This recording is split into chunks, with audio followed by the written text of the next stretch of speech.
Hey guys, it's Paolo. So, we all love Lady Gaga, right? And we're also obsessed with her fashion. But today, we're going behind the scenes and meeting her fashion director, Maxwell. That's right, and he also has his own clothing line that he just launched at New York Fashion Week. And let me tell you, it's pretty fierce. So, we're gonna go in the studio and see where all the magic happens. His life was changed and made new when an angel made his dream come true. And now he brings his dream to you. In a Spoonful Power.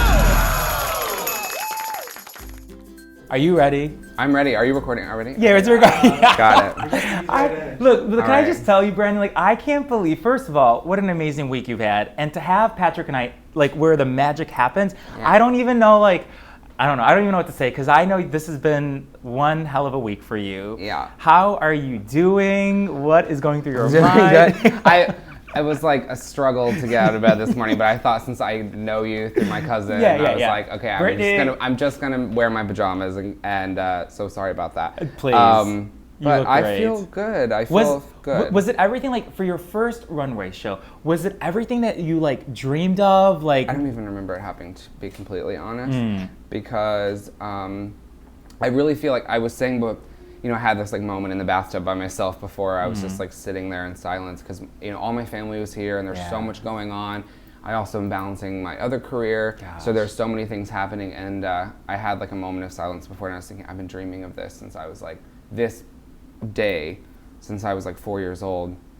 And so to get to that moment right before it was overwhelming, but then also right when it started to happen, I felt myself like go slightly dead inside because I was just like, okay, I'm releasing something into the world, and it's just going to be what it's going to be. So I can sit back here for the next 8 minutes of my life and freak out, or I can just watch it slowly happen.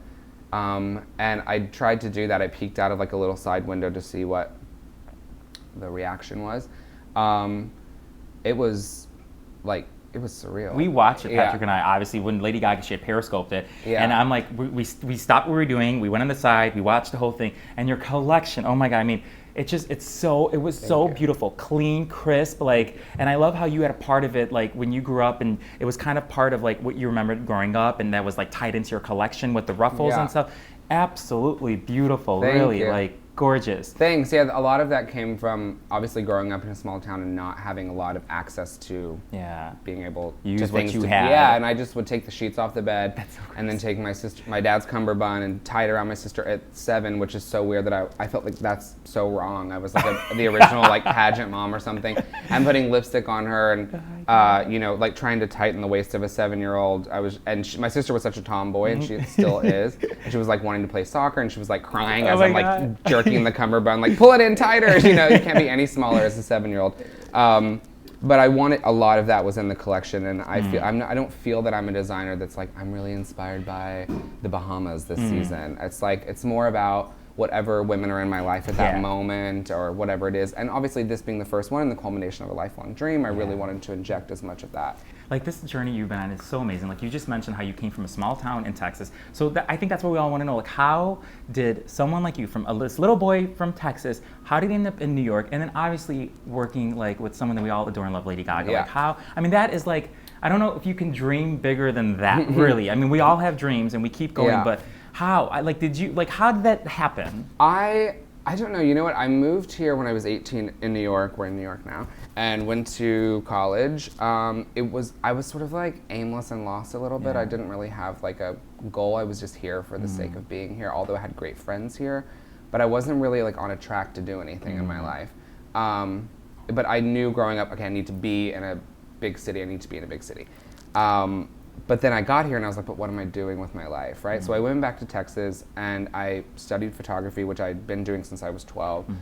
Once it came time to graduate, I was like, well, there's no jobs here in Austin. At that time, Austin wasn't what it is now. Yeah. So I had to move, and I sold my car for $10,000. I had one pair of sneakers, literally, and took nothing else with me. And I sold everything in Texas, and I moved, and it was an hour train ride out of the city. And I came in every day and sent my resume to every person that I could, called everyone.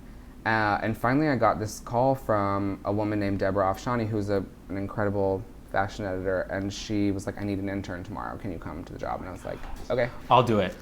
I was like, I don't know what I'm doing. No but I experience, know that I'm whatever. running out of money, so I'll be there soon. Oh, I'm coming. Yeah. I'm coming. Yeah, totally. So I went, and she really like started everything for me. I worked with her. She hired me 7 days after that as her assistant, and then after a year, she started putting me on jobs, and within a year, I was like on jobs with John Galliano for Dior, and Karlie Kloss and Pat McGrath, and all these people.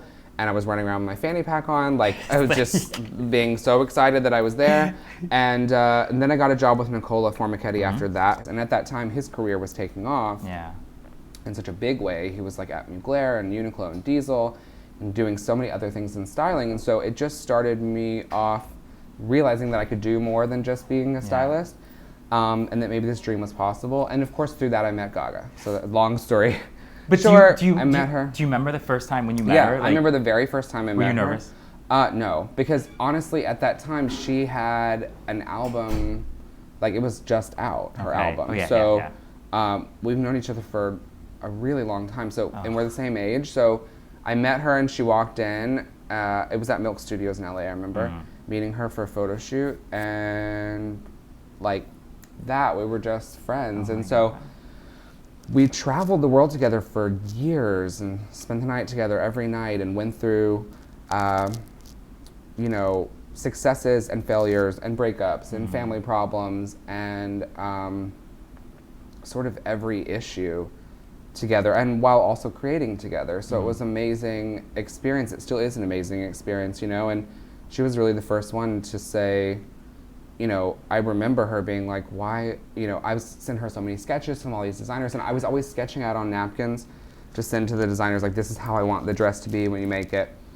And then one day she was like, why are you doing that? Just make it yourself, and I'll wear it. And I was like, and then I remember making it, and then I brought it, and I packaged it, and I sent it was on my 30th birthday, the first dress that I wore. She was in, like, Brussels, and I was having a big birthday party in Texas, and she had sent like all these strippers to my house and my family there. Oh, I wish we could have been there. And she sent like 30 bottles of Cristal, and like, of course, my cousin Brittany is running around like spraying Cristal all over the house. I'm like, that's expensive, please don't do that. And there's like strippers everywhere. And then I had packaged up the dress and sewn my little label in and put everything in, and it was this blue velvet dress, and I saw her wear it for the first time, and I kept telling her, you don't have to wear it, there's other options, it's not like a thing you have to wear. But she did wear it, and it changed so much for me, because at that time, then they started saying, when they would write about things about me, stylist and designer, so it sort of started to pave the way for this moment now, and I owe that to her. So crazy. Sorry, I mean, my answers are so long. No, but would you ever think, honestly, Brandon, like, you know, because I know you used to watch the Oscars growing up, did you ever, in your wildest dream, think that, oh, you know, one day I'm going to be able to attend the Oscars, and not only that, I'm going to be able to dress one of the biggest celebrities in the world? Like, was that ever? Well, I went to the Oscars first time like 3 years ago and sat like in the third row and watched it, and it was the most surreal moment. My whole life, I watched the Oscars every year with my mom, and we would sit and we'd order from this restaurant, Pizza King in Longview, and we would sit and, you know, watch the red carpet and do everything. So it was, you know, of course, like, I feel like so many things in my life have been surreal, but of course, I never thought I would be at the Oscars. But what's most exciting is that you always look at those dresses coming down, and now to have that moment where just getting that girl out of the car who's also your best friend, and you're just like, oh my God, you look so pretty, you know, and then they go in, and as soon as you release her and everyone's screaming and yelling, and you just, it's like the magic moment that I dreamed of my whole life, so I try to live in it. I mean, I think there was a time even when Lady Gaga, when Ryan Seacrest had asked her who designed your dress. Am I crazy? Did I not hear the story? And she said your name. I mean, like, she said your name. That was like, at the Grammys, and I was at the Grammys, but that I was like having a moment where I was like, and I completely was in the corner, just like started crying by myself, because before we had so many dress options, and then the morning of, she's like, okay, I'm ready to get ready, and I was like, okay, and these are all, because we always choose the morning of, we don't choose weeks before, so that's just like what we do, which is weird. And she's like, okay, I'm wearing this dress, and I'm like, yeah, but there's like this other one, and it's so great, and she's like, put the dress on me, and we're going now. And I was like, okay, great. And I got in the car, and she was like, okay, well, see you later. And I was like, see you later. And then she walked right onto the thing, and she was like, I'm wearing Brandon Maxwell. And I was like, I'm gonna vomit and cry at the same time. So that was such like a special moment for me. She's always helped get me to places. Like I was saying to someone last night, like being on Vogue runway, like my collection being on it last night and seeing that happen, like it takes a really long time to register in your mind. Yeah, for sure. What would you say, like, I mean, you've had an amazing journey with Lady Gaga. What would you say is the one thing that you will always treasure the most, would you say, throughout this journey you've been on so far? I think that everyone obviously focuses, with her specifically. Yeah, with her specifically, yeah. I would say that the best thing I love about her is that people who are really invested in her and love her, like, it's really worth your time and money because it's really what it is behind closed doors, what you get in person. And I would say also that obviously we work together and that's great, but I mean, she's never not answered the phone, even when she's about to walk on stage in front of 200,000 people. Oh my God, my friends don't even pick up the phone when I call them, and who am I? Like, this is, that's she pretty FaceTimes amazing. every morning before work. Wow. She has come to me across country in the middle of the night when she's needed to be there with my family this weekend. She just sits in her pajamas with my family all weekend and helps wrangle them all and talks to them. She lays in bed after the show and looks at everything with me. I always had such amazing friends growing up, and they were all here. They all flew in, and it was so, like, you'd think that you'll never find that again when you come from a small town and you go to New York.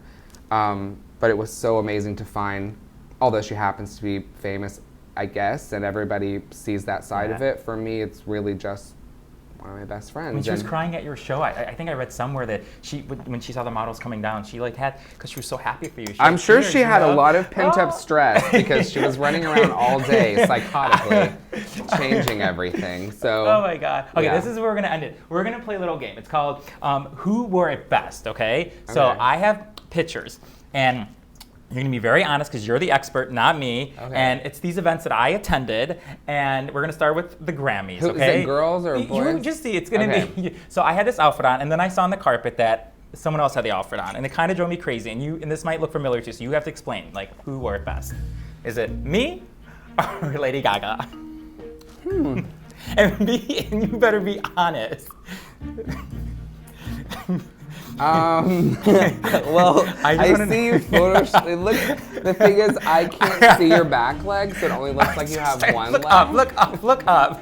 I mean, I look pretty good, don't I? I think you both look equal. I didn't even see you in the red carpet. I think we look equal. I like that. Okay, so then I attended the Oscars. Okay. And then I was having. I'm getting hot. Oh my God, I was having so much fun, and then I see then this happened. So would you think me? Oh wow. Or Lady Gaga? And let me just say, I love this dress. Who looks better? Equal again. Okay, that's good. I was reacting to her because I'm like, God, anybody she looks good so in good. She looks so good. I'm like, do I look bad? Patrick, no, you look beautiful. You look beautiful. Okay, I the last forgot one. that you do this. Who does the Photoshop? Patrick, honey, I don't do this. This is the last one, and this I have to tell you is my favorite dress. When I saw this, I'm like, I want this to be designed for me too. Okay, this is my favorite. Okay. This is insane. I'm having a heat flash. This is my favorite. So you have, I know how much we love Lady Gaga. I love her so much, but you have to like look at me. Don't I look? I mean, you do look incredible. Right? The chest. Does it look pretty good, it's right? Beyond. And that's really me. That is me. That is my body in there. Wow. I mean, I know you can't compete with her. You both look equal again now. Thank you. But he can be honest. Lady Gaga, we cannot compete. So this, I think, she always looks stunning and beautiful. But I'm like, when I saw, I'm like, girl, wow. So I want to end by saying this. I am so, like, I don't know. When I see someone who achieves their dreams and they're working hard at it, it just makes me so happy. So Thank you. We have just a little something for you. It's just you keep. It's it's engraved with your name on there. Thank you. So Brandon Maxwell, it says, on a wildest dream come true, New York Fashion Week 2015. So thank you. I haven't slept in. Oh my God, you are smelly, but give me a hug. Whatever. So Thank it's just you. for you. You open it maybe on your year anniversary or something. This is amazing. Where did you get this? You don't need to know where. We do our research, okay? So That's yeah. amazing. Thank you. So thank you for really, thank you, and just keep going, and thank you for having us here because I know what a crazy week this has been. So no, I'm so happy. I've been waiting for this moment for a long time to be with you, and I'm happy for all your success. Thank you. All right, thanks everyone, and we'll see you next time at Spoonful of Paolo. Bye. Oh my God. Spoonful of Paolo. I love you, Oprah. Bye everyone. We'll see you next time. Bye. Thank you.